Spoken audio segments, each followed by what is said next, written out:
Nebuchadnezzar has passed away, and there is a new king, actually his grandson, Belshazzar. Belshazzar gave a great banquet for 1,000 of his nobles, and they all got drunk. While Belshazzar was drinking his wine, he gave orders to bring in the gold and silver goblets that Nebuchadnezzar, his predecessor, had taken from the temple of God in Jerusalem. He thought it would be fun to drink using these goblets intended for the worship of God. They did use the cups, and they're laughing and making toast to all the pagan gods and idols. Suddenly, the fingers of a human hand appeared in the royal banquet hall and began supernaturally writing on the plaster walls. The king and all of his guests watched this hand as it wrote. When the king saw this, it scared him to death. Nobody can read it. The queen said, "This man Daniel has a sharp mind and is filled with knowledge and understanding. He can interpret dreams, explain the meaning of mysteries. Call for Daniel, and he will tell you what it means." Belshazzar says to him, "I have heard that the Spirit of God is in you, that you possess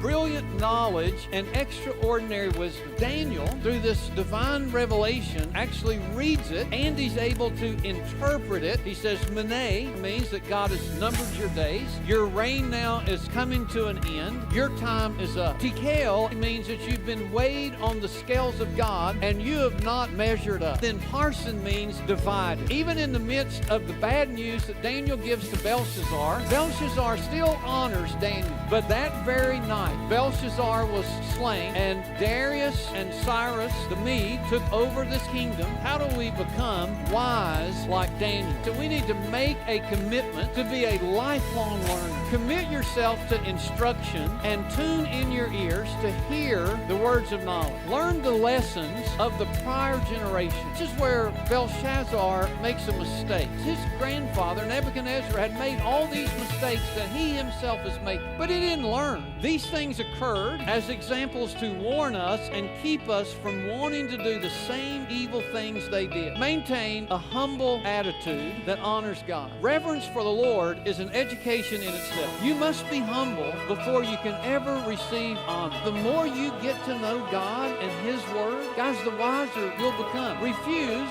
to fill your mind with garbage. A wise person is hungry for truth, while the fool feeds on trash. Put into practice what you've already learned.